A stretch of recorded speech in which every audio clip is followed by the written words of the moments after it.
take it away with what's going on with Elon and the SpaceX lies. Yeah, so I'm sure many of you at home have read one headline or two over the last few months about these astronauts, quote unquote, stranded in space.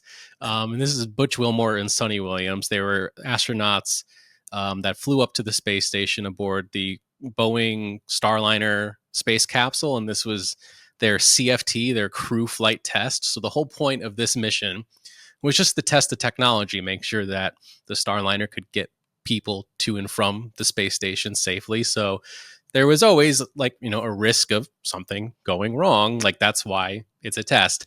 And the whole point of this is to have redundancy with the SpaceX Dragon capsules, which has been bringing United States astronauts to and from the space station.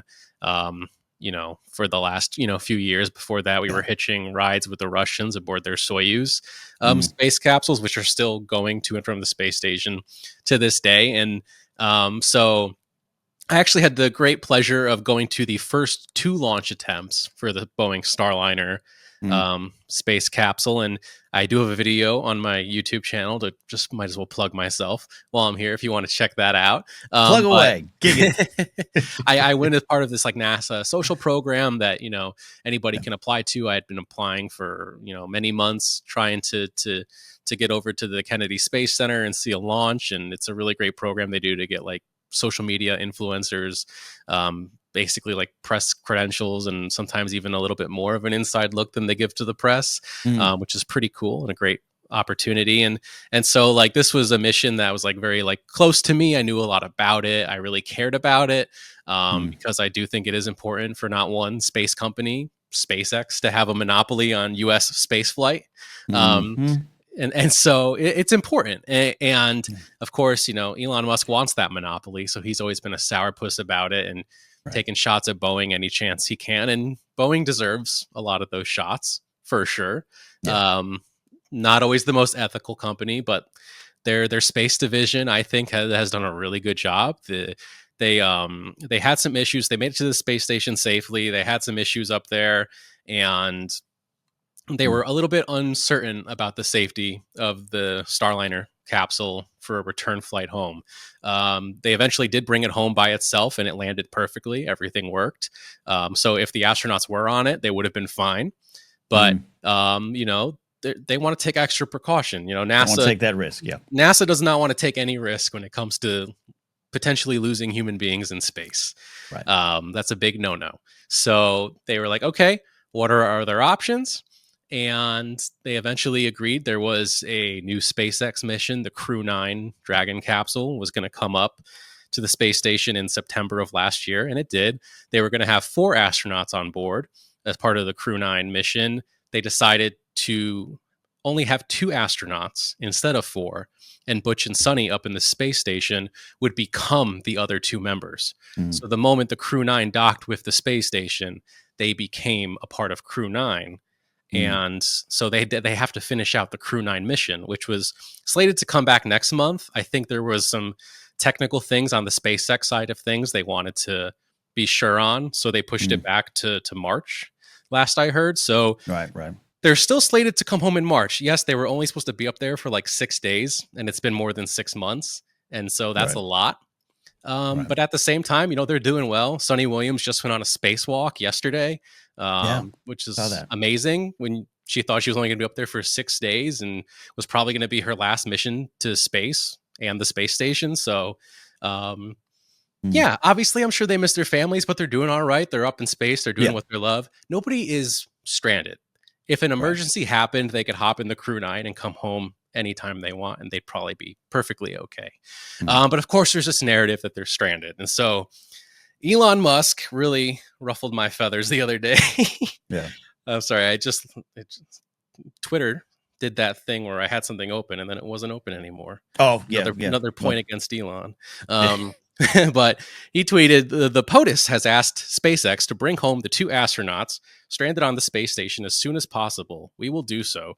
Terrible that the Biden administration left them there for so long. And, he chose his words very carefully, right? Nothing in here Mm. is particularly a lie per se, but it's all very misleading. He's trying to spread misinformation for political gain. He wants Mm. Biden to look bad and Trump to look good. Mm-hmm. And it immediately made me mad because my first thought is, are you talking about like this since last August before Crew 9 launch? SpaceX, Boeing, ULA, NASA, everyone involved all agreed that Butch and Sonny would become part of the Crew 9 mission and they would come home in February. Mm. And now all of a Yeah. sudden, he's talking about it like, oh, Biden just forgot about them, left them stranded up there, but Trump's going to bring them home, even though it was during the Biden administration that Elon Mm. Musk, his own company, SpaceX, agreed to Mm. already be the quote unquote savior and bring them home on Crew 9. So it's like he's just waiting for them to come home on Crew 9, which has been a Mm. part of the plan for many, many months. Mm-hmm. They're not stranded. Their ride has been docked to the space station since September.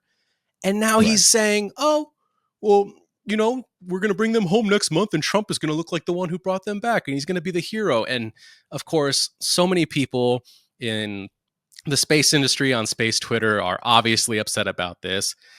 People I've even seen who have been, very favorable of Elon Musk.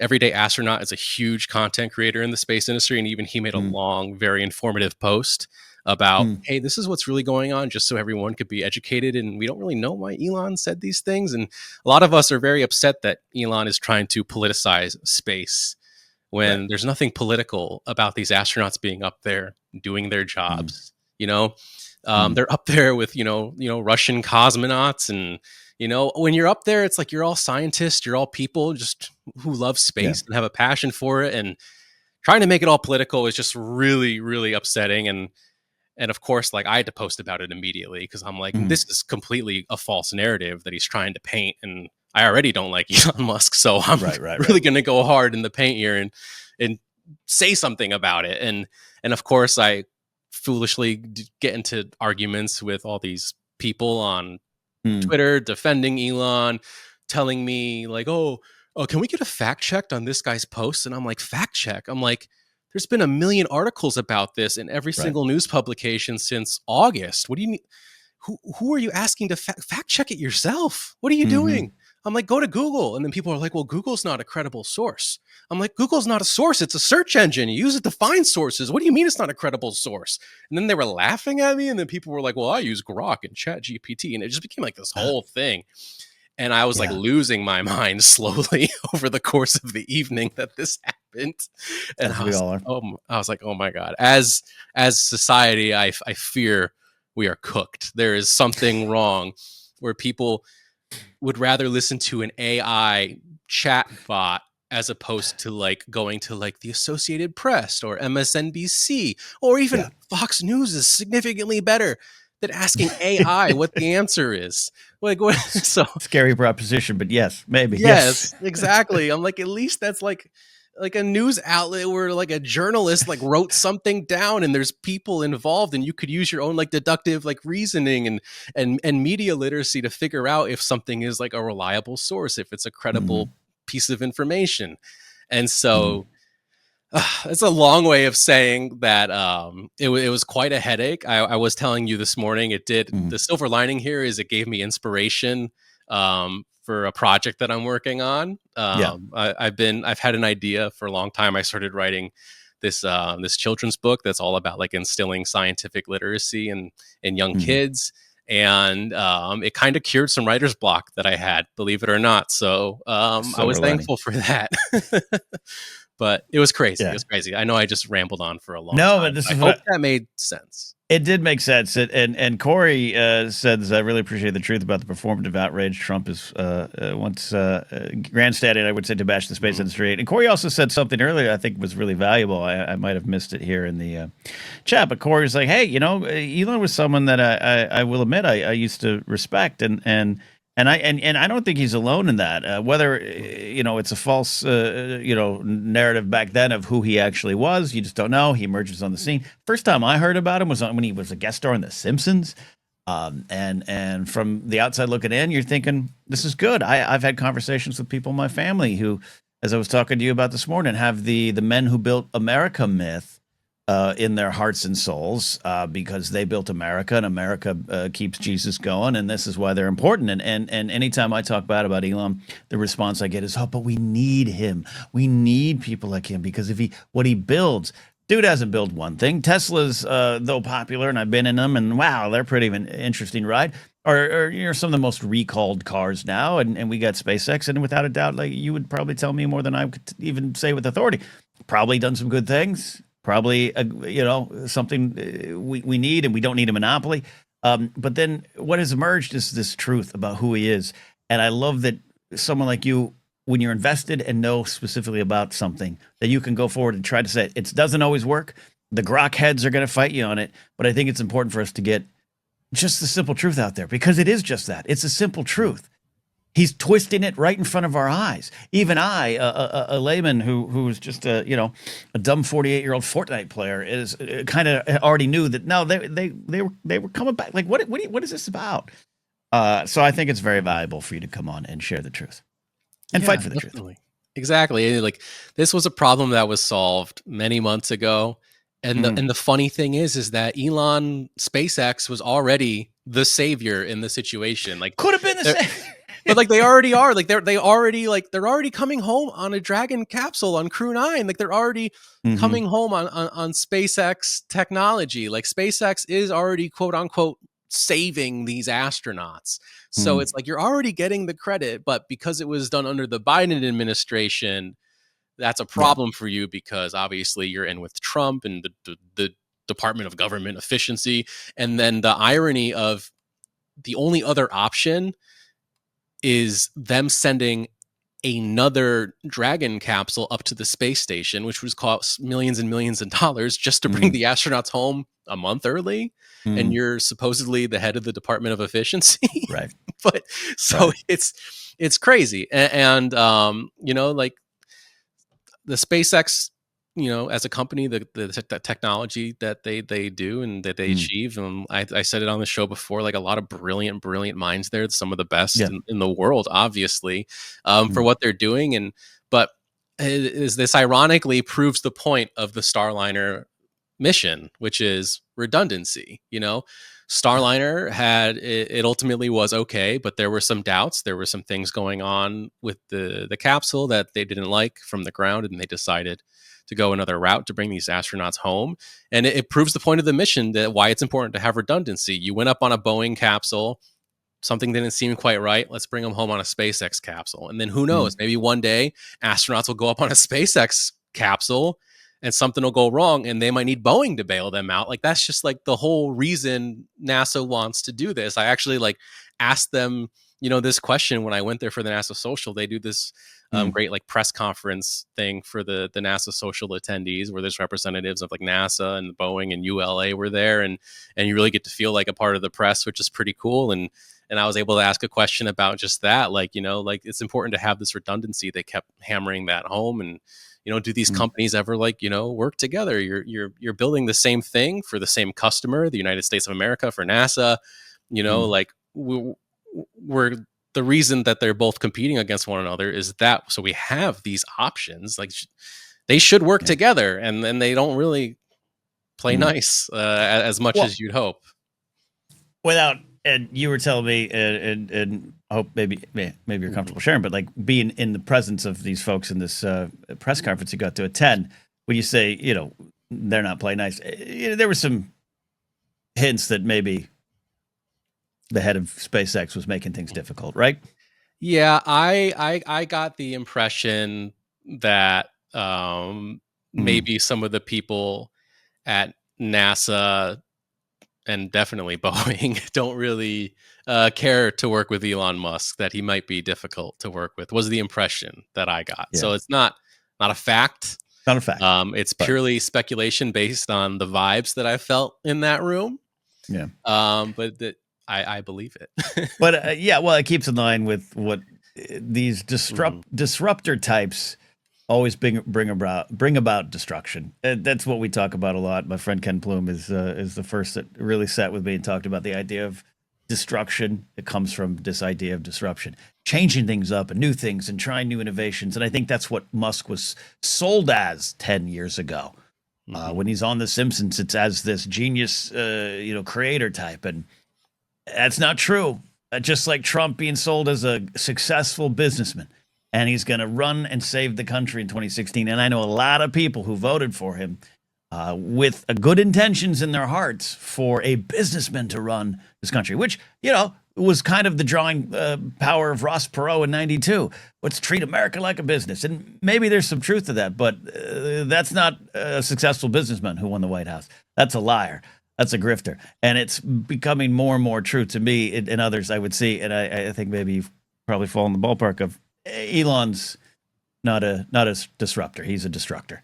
And this is why it's important to shine lights on the truth of the situation, I think.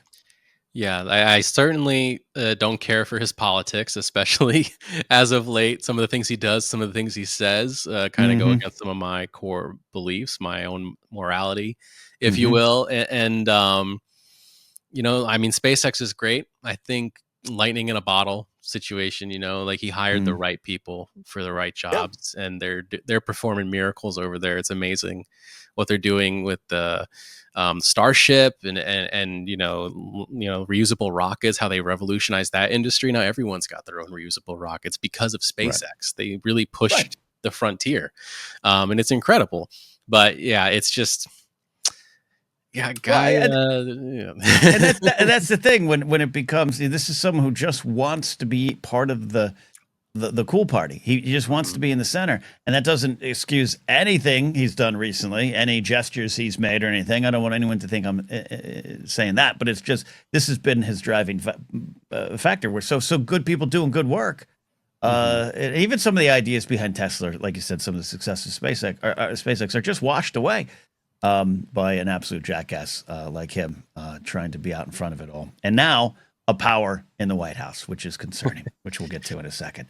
Yeah. Uh, Brandon, any final thoughts on the Musk of it all? And what can we do? You're talking about writing a Mhm. children's book to reach the next generation, talking Mhm. about having a simpatico relationship with science, if I may describe it Mhm. as such. Or you talk about media literacy, which we talk about a lot in pop culture, and movies and the things we love, that art has meaning, or this thing's saying something, and here's what it's saying, whether you like it or not. This is maybe the point that they want you to get. Mhm. Bigger conversation. But you're talking about it just in terms of the news and the headlines, which is a big problem as well. Yeah, it's important to know how to sift through the BS and find a reliable source. There's this narrative amongst, the far right and the Elon Musk fans Hmm. of it all that no mainstream news outlet is reliable, and that's just Right. bull. That's not true. I mean, these Right. these people are professional reporters. They care about their craft. They care about getting the news out there. There's always going to be a bias. It's important to know when you look at a news source, at a story, to know what their bias is going in and to look for the facts, the credibility. Like, is this a reputable news outlet? And when I say that, like, they have a long standing history of reporting accurate news. If Hmm. they do, then that's, point one, right there, like Hmm. check that box off. What are their sources? Do they have reliable sources? Like, who are they quoting? What's going on? And all this sort of stuff. There's so many different elements to take into consideration, and that just all comes, with experience Hmm. and knowing, who to trust and what you can trust and what is nonsense. And it's a craft. It's almost like an art form that every one of us has to learn to master, and it's been that Right. way, Right. since the inception of the newspaper. Yeah. It's like Yeah. that's always been an important skill to have, and that's kind of part of what I want to instill Hmm. in young readers, is that, like, you have to know who you can trust and who you can't, and as Right. best as you can. You're not always gonna, hit the nail on the head. Some things are going to be wrong. That's just the way it is. Yeah. Um, but learning how to do that and learning how to understand science, and is for instance, there's a few boxes to check off there, right? Like, Hmm. okay, here's a experiment that was done recently. How many times has this experiment been done? Is it peer reviewed? Okay. Mm. um Mm. who invested money into this experiment? Is it a big oil corporation? Is it Right. academia? Like, I don't know. Okay, like, what's the overall consensus of the community? Because peer review is first and foremost super important, but at the Right. same time, it's like there are plenty of scientific experiments that are peer reviewed that are BS, because politics, sometimes you can push something through the system and comes out okay. But I would say the main important thing about science is repeatability, right? You look at Einstein's theory of relativity, for example. Every time someone tries to disprove the theory of relativity, they end up proving it even further. And that's been happening on and on for decades and decades and decades. And it comes to a point where you just got to accept it as fact. And that's why science, the word theory, means something a little more different than in our regular, conversation, that we have with our friends. Like, oh, I have a theory about this, is much different than the theory of evolution, which is basically a fact. Because again, more and more other scientists repeat experiments and try to disprove things. They only prove it even further, or they advance the science. They go, oh man, we were wrong about this thing, but we found out something new instead that pushes the science along. And, that's what science is, this iterative process just to make our knowledge better. As a kid raised with the idea that it was all a theory, not unlike, will Ahsoka show up in Skeleton Crew? It was a theory to be discarded, and that the Earth was only 1,000 years old. As someone who had that drilled into his head for a long time, that the clearing up the actual word theory there is important. Yeah, definitely. And so it's much more nuanced, and there's a lot to it. But these are like some big ideas that I want to help instill in young minds and kind of like get us back on track to, the stuff that I saw, when I was a kid. I had, great teachers, great educator. You had programs like Bill Nye the Science Guy, and science and pushing the frontier of what we know was considered, cool and exciting. And everyone was kind of on the same page. And then the older I get, I don't know if it's something that happened as I was getting older, or if it's just like my worldview was expanding and I was seeing things I wasn't seeing before. But it's like all of a sudden, it's like, wow, why is everything so divisive all of a sudden?